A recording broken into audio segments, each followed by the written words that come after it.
بالکل جو ہے تاثر بھی رد ہو گیا، کیونکہ جتنا ہم آپ کو جانتے ہیں آپ نے ہمیشہ بیلنس صحافت کی ہے، اور جو حقیقی ایک تصویر ہوتی ہے آپ نے ہمیشہ وہ دکھائی ہے، تو اس انٹرویو سے وہ تاثر بھی رد ہوا۔ مورال کیسا تھا خان صاحب کا اس انٹرویو میں؟ کیونکہ ظاہر ایک بڑا شاندار جلسہ کیا جو سب نے وٹنس کیا 13 اگست کی رات کو، تو اس کے بعد خان صاحب کا جو مورال ہے اور آئندہ آنے والے دنوں میں جو 9 حلقوں میں انہوں نے الیکشن لڑنا ہے اس پر ان کا مورال کیسا ہے؟ دیکھیے اب جیسے کہ انہوں نے اناؤنس تو کر دیا ہے کہ اب 14 جلسے ہونے ہیں 3 ہفتے میں، تو ایک میراتھن راؤنڈ آف جلسہ یقیناً آگے آنے جا رہا ہے۔ مورال تو اب بھی تھا، اور سوانی میں بتاتی چلوں کہ انٹرویو تو مجھے کافی عرصے کے بعد کرنے کا موقع ملا ہے خان صاحب کو، لیکن جو میٹنگز ہوتی رہی ہیں جرنلسٹ کے ساتھ ان کا میں حصہ رہی ہوں، اور میں نے یہ دیکھا ہے کہ مورال مسلسل ڈاؤن نہیں نظر آیا، بلکہ آج میں نے سوال پوچھا بھی ہے کہ مورال آپ کا کون سا لمحہ تھا جب ڈاؤن ہوا، اور اس کو انہوں نے جواب دیا کہ یقیناً ایک پوائنٹ آیا تھا جب وہ لمحہ تھا، لیکن ابھی فوکس یہ نظر آ رہا ہے کہ جو جلسوں کی ایک اسپری ہے اس پر پوری توجہ دی جائے۔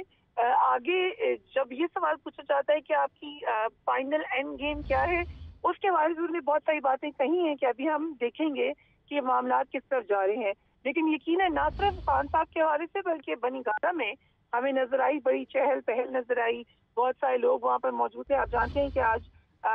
یہ بھی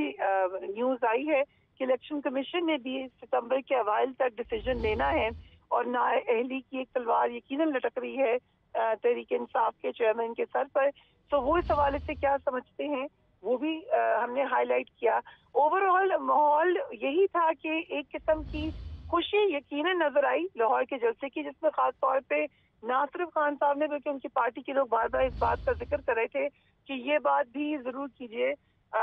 مطلب وہ سمجھتے ہیں کہ یہ بات ہائی لائٹ ہونی چاہیے کہ جلسہ تو بڑا تھا ہی، مگر اسی وقت 50 اور شہروں میں بھی لوگ اکٹھے ہوئے تھے اور پاکستان کا ترانہ انہوں نے پڑھا، تو یہ ایک ایکسرسائز انہوں نے کی جس کی وجہ بھی ہم جانتے ہیں، کیونکہ ایک تواتر سے الزام لگ رہا تھا پی ٹی آئی پر بھی، خان صاحب کی قریبی ساتھیوں پر بھی، کہ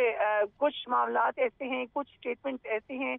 جس سے شاید ایک اینٹی اسٹیٹ ایلیمنٹ کے طور پہ ٹرانسلیٹ کیا جا رہا تھا۔ اس جلسے میں انہوں نے بھرپور طریقے سے اس کو نگیٹ کیا ہے، آج کے انٹرویو میں بھی انہوں نے اس پہ تفصیلی گفتگو کی ہے، آرم فورسز کے حوالے سے بھی تفصیلی گفتگو کی ہے، تو یقیناً اس وقت پہ جو ہم چاہتے تھے کہ سوالات ہائی لائٹ ہوں، مجھے خوشی ہے کہ وہ ہم آج ہائی لائٹ کرنے میں کامیاب ہوئے۔ بالکل، اور یہ یقیناً انتظار رہے گا رات 10 بجے کا جب یہ انٹرویو ہم دیکھیں گے۔ فریہ، آپ یہ فرمائیے گا کہ جب سیاست کی بساط پر شکست دینی ہو تو بادشاہ کے جو پیادے ہوتے ہیں، جو اس کے وزیر ہوتے ہیں، انہیں نقصان پہنچایا جاتا ہے،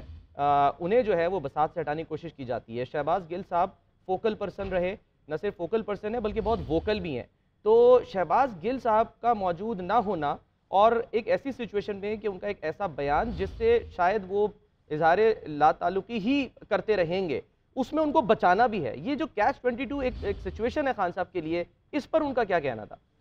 دیکھیے بڑا کلیئرلی خان صاحب نے یہ بات کہی ہے کہ وہ سمجھتے ہیں کہ یہ بات نہیں کہنی چاہیے تھی، میں نے اس سے کہا کہ آلموسٹ میوٹنی کی کال تھی، وہ کہتے ہیں اسٹیٹمنٹ غلط تھی، لاہور جلسے میں بھی ہم نے دیکھا کہ انہوں نے اپنے آپ کو اتنا ایسوسیٹ نہیں کیا،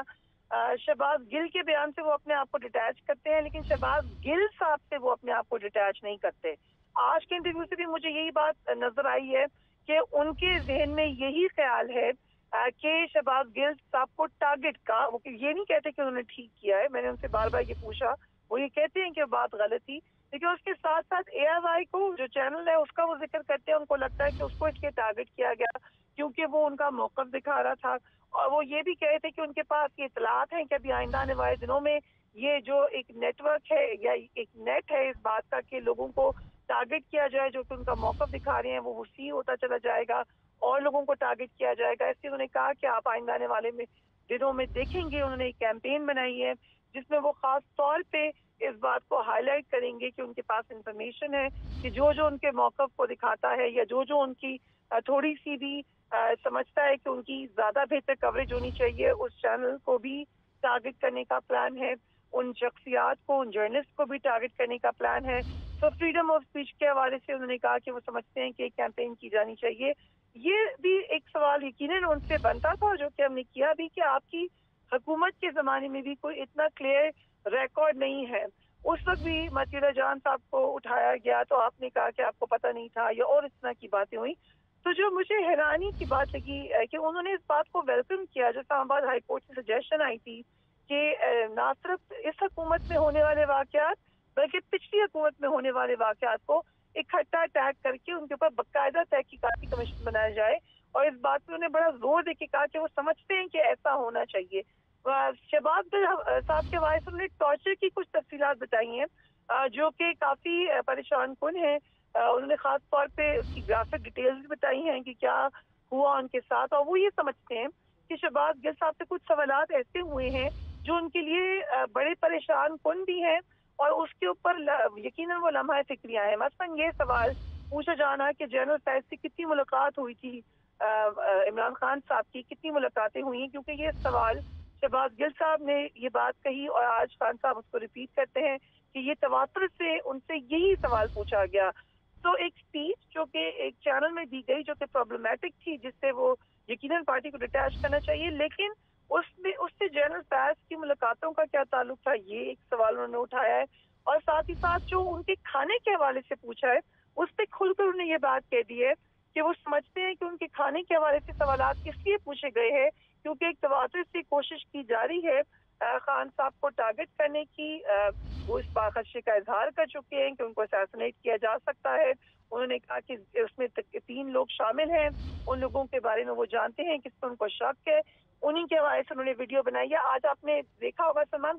کافی دنوں کے بعد دوبارہ یہ بات منظر عام پر آئی ہے، کیونکہ وہ یہ کہتے ہیں کہ جو کھانے کا پوچھا گیا ہے اس میں کوئی اور پلان تھا، کوئی اور سینسٹر پلان تھا جس کا ڈائریکٹ تعلق ان کا جو ایک وڈ بی پلان ہے، جو وہ کہتے ہیں کہ ان کے پاس انفارمیشن ہے کہ ان کو اسیسنیٹ کرنے کی، ان کو راست سے ہٹانے کی باقاعدہ ایک پلاننگ ہے، ایک کوشش ہے۔ اس سے پہلے وہ کہتے ہیں ABCD پلانز ہے، اور اگر وہ نہیں چلتے تو پھر ان کی اسیسنیشن کی طرف جائیں گے۔ اس کا بھی بڑا تفصیل انہوں نے آج ذکر کیا۔ یقیناً۔ اور آن اے لائٹر نوٹ، فریحہ لائٹنگ سے مطمئن تھے GNN کی عمران خان صاحب؟ ان سے پوچھنا چاہیے تھا لیکن کمپلین کوئی نہیں آئی لائٹنگ کی، بلکہ میرے خیال سے کافی اپریشیٹ کر رہے تھے۔ بظاہر جو نظر آ رہے ہیں حشاش بشاش، اور